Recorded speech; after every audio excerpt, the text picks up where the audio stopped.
اعوذ باللہ من الشیطان الرجیم بسم اللہ الرحمن الرحیم وبہ نستعین وہو خیر معین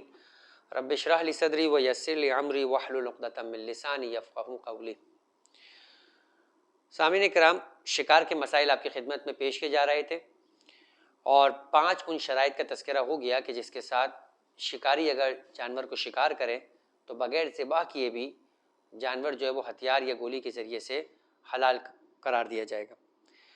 اب اس کے سلسلے میں ذیلی کچھ احکامات ہیں۔ سب سے پہلا حکم یہ ہے کہ اگر بعض اوقات اکیلا آدمی شکار نہیں کر رہا ہوتا، 2 آدمی مل کے شکار کر رہے ہوتے،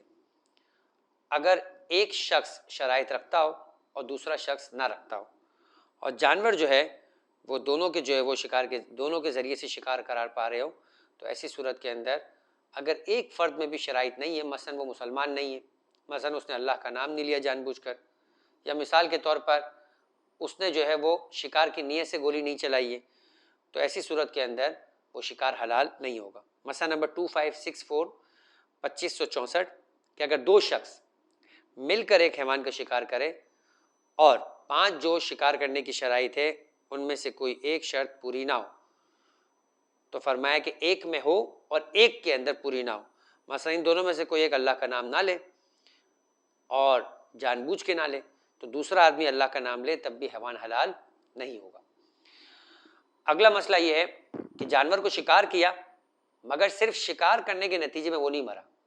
کوئی اور زخم اسے لگا اور اس زخم کی وجہ سے مر گیا، یا معلوم نہیں ہے کہ شکاری کے ہتھیار کی وجہ سے مرا ہے یا اس زخم کی وجہ سے مرا ہے۔ مثلا پانی کے کنارے پہ جانور موجود تھا، تیر مارا، جانور پانی میں گر گیا، اب وہ تیر کی وجہ سے نہیں مرا بلکہ پانی میں ڈوب کے مر گیا، تو جانور حلال نہیں ہوگا۔ یا معلوم نہیں ہے کہ تیر سے مرا ہے یا ڈوب کر مرا ہے، تب بھی حلال نہیں ہوگا، جب تک کہ یہ معلوم نہ ہو کہ تیر لگنے سے ہی مرا ہے تب تک جانور حلال نہیں ہوگا۔ مسئلہ نمبر 2565 کہ اگر تیر لگنے کے بعد مثال کے طور پر حیوان پانی میں گر جائے، آگ میں گر جائے، پہاڑ سے نیچے گر جائے، فرمایا کہ اگر انسان کو علم ہو کہ حیوان تیر لگنے سے مرا ہے تو وہ حلال ہوگا، لیکن یہ علم نہ ہو کہ وہ دونوں میں سے کس وجہ سے مرا ہے تب بھی حلال نہیں ہوگا، ٹھیک ہے۔ یا یہ معلوم ہو کہ دونوں کی وجہ سے مرا ہے، یعنی تیر لگنے کی وجہ سے وہ گرا ہے تو لہٰذا تیر نے اسے اگر وہ بچ بھی جاتا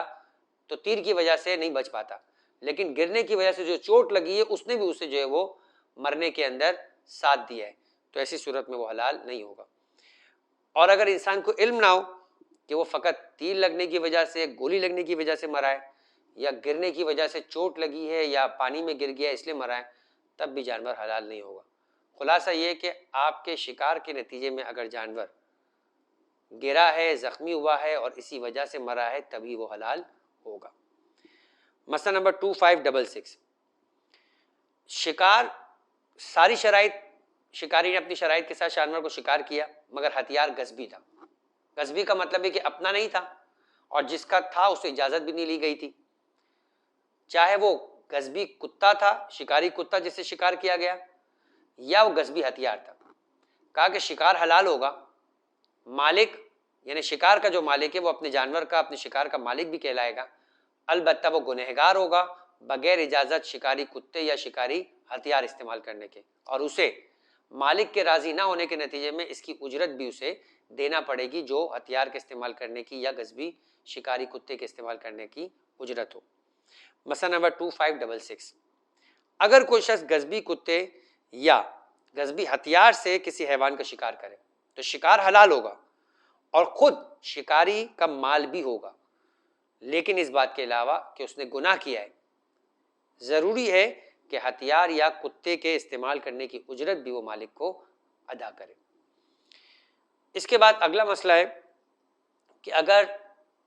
جانور کو کسی بھی چیز سے، یعنی فرض کرے کہ تلوار کے سے استعمال سے یا کوئی اور تیز دھار کا آلہ موجود ہو جس سے وہ اس کے جسم کے کچھ حصے کاٹ دے شکار میں، مثلا پیر کاٹ دے، ہاتھ کاٹ دے، تو کوئی بھی حصہ اگر وہ کاٹ دیتا ہے تو وہ جو کٹا ہوا حصہ ہے وہ حرام ہو جائے گا۔ اس کے بعد اگر وہ اس طرح سے کاٹتا ہے کہ سر یعنی آدھا جانور جو ہے وہ 2 حصوں میں تقسیم ہو جاتا ہے، تو فرمایا کہ وہ جو آدھا جانور ہے جس کے اندر سر و گردن موجود ہے، اگر وہ سر و گردن کا حصہ جو ہے وہ اس کو پہنچ جاتا ہے جس سے ذبح کرنا ممکن ہے، اسے ذبح کر دیا تو وہ حلال ہو جائے گا، لیکن بقیہ حصہ جو ہے وہ اس کا حرام ہو جائے گا۔ مسئلہ نمبر 2567، اگر شکار کرنے کے ہتھیار مثلا تلوار سے حیوان کے بعض اعضاء ہاتھ اور پاؤں کاٹ دے تو وہ عضو حرام ہو جائیں گے۔ لیکن اگر مسئلہ نمبر 2563 جو شکار کے احکامات بیان کیے گئے شرائط، ان مذکورہ شرائط کے ساتھ اس حیوان کو ذبح کر دے تو اس کا باقی ماندہ جسم جو ہے وہ حلال ہو جائے گا۔ لیکن اگر شکار کے ہتھیار سے مذکورہ شرائط کے ساتھ حیوان کے بدن کو دو ٹکڑوں میں تقسیم کر دے، سر و گردن ایک حصے میں ہے، تو فرمایا کہ انسان اس وقت شکار کے پاس پہنچے جب اس کی جان نکل چکی ہے، تو دونوں حصے حلال ہیں۔ لیکن اگر حیوان زندہ ہے اور ذبح کرنے کے لیے وقت نہیں ہے، تب بھی یہی حکم ہے کہ وہ جو شکار کے مسئلے بیان کیا گیا تھا کہ وہ حلال ہے۔ لیکن اگر ذبح کرنے جتنا وقت ہے اور ممکن ہے کہ حیوان کچھ دیر زندہ رہے، تو وہ حصہ جس میں سر و گردن ہے وہ حرام نہیں ہے، وہ حرام ہے، اور جس میں سر و گردن موجود ہے کہ اسے ذبح کر دیا جائے تو وہ حلال ہو جائے گا۔ اگلا مسئلہ 2568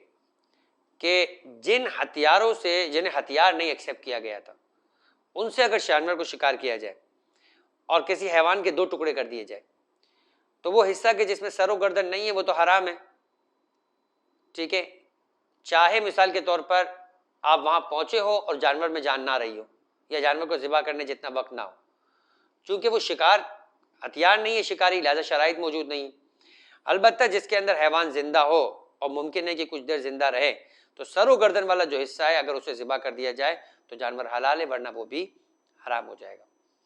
جبکہ ہتھیار سے شکار کرنے میں مسئلہ یہ تھا کہ اگر آپ نے ہتھیار سے شکار کیا ہے اور آپ کے پہنچنے تک جانور حلال زندہ نہ رہے تو پورا جانور حلال تھا، مگر یہاں پر ہر صورت میں آپ نے اس تک پہنچنا ہے، اسے ذبح کرنا ہے، تو سر و گردن والا حصہ حلال ہوگا، ورنہ دونوں حصے حرام ہوں گے۔ مسئلہ نمبر 2569، جب کسی حیوان کا شکار کیا جائے یا اسے ذبح کیا جائے اور اس کے پیٹ سے زندہ بچہ نکلے، یہ قربانی کے دنوں کے اندر بھی مسائل پیش آتے ہیں، خاص طور پر جب فیمیل جانور کو ذبح کیا جائے، اب وہ چاہے بکری ہو، چاہے بچیا ہو یعنی گائے ہو یا اونٹنی ہو، تو اس بچے کو ذبح کیے گئے طریقے کے مطابق ذبح کیا جائے، یعنی قبلہ رخ لٹا کر، اللہ کا نام لے کر، چھری کے ذریعے سے، شکاری مسلمان ہو، انہیں ذبح کرنے والا مسلمان ہو، ذبح کرنے کی نیت سے چھری چلائے، ٹھیک ہے، اور چاروں رگوں کو کاٹ دے، تو یہ ساری شرائط کے ساتھ جانور جو ہے نا، یعنی وہ بچہ بھی جو ہے وہ حلال ہوگا اور اسے بھی کھایا جا سکتا ہے اور اس کا جسم نجس بھی نہیں ہوگا۔ ورنہ وہ اگر مردہ نکلتا ہے یا ذبح کرنے سے پہلے مر جاتا ہے، ہر دو صورت کے اندر وہ جانور کا بچہ حرام ہو جائے گا اور جسم بھی اس کا نجس کہلائے گا۔ مسئلہ نمبر 2570 اور آج کا یہ آخری مسئلہ کہ اگر کسی حیوان کا شکار کیا جائے یا اسے ذبح کیا جائے اور اس کے پیٹ سے مردہ بچہ نکلے، تو اس صورت میں جب بچہ اس حیوان کو ذبح کرنے سے پہلے نہ مرا ہو، اور اسی طرح جب وہ بچہ اس حیوان کے پیٹ سے دیر سے نکلنے کی وجہ سے نہ مرا ہو، اگر اس بچے کی بناوٹ مکمل ہو، بال یا اون اس کے بدن پر اگے ہوئے ہو، تو بچہ پاک اور حلال ہے، ٹھیک ہے۔ یعنی مطلب یہ ہے کہ اگر بچہ ماں کے مرنے سے پہلے مردہ نکلا ہو یا دیر سے مثال کے طور پہ نکلنے کی وجہ سے وہ مر جائے، تو ایسی صورت میں حرام ہے۔ لیکن یا وہ زندہ نکلے، اسے ذبح کیا جائے پچھلے بیان کیے گئے مسئلے کے مطابق، یا پھر اگر جانور کو ذبح کیا جائے اور پیٹ سے بچہ جو ہے وہ نکلتا ہے، جو کہ بچے کی بناوٹ مکمل ہو چکی ہے، بال یا اون اس کے بدن کے اوپر آ چکے ہیں، تو بچہ بھی جو ہے وہ پاک ہوگا اور حلال ہوگا، اسے بھی کھایا جا سکتا ہے۔ اگرچہ کہ بچہ جو ہے وہ پیٹ سے مردہ نکلا ہے، لیکن حیوان کو ذبح کرنے کے بعد مثال کے طور پہ اس کا پیٹ سے مردہ نکلا ہے، ذبح کرنے سے پہلے مردہ نہیں نکلا ہے۔ اسی کے ساتھ اپنے احکامات کو، آج کے مسائل کو مکمل کرتے ہیں اور انشاءاللہ اگلی گفتگو کے اندر دیگر مسائل کو بیان کیا جائے گا۔ وَمَا عَلَيْنَا إِلَّا الْبَلَاغُ۔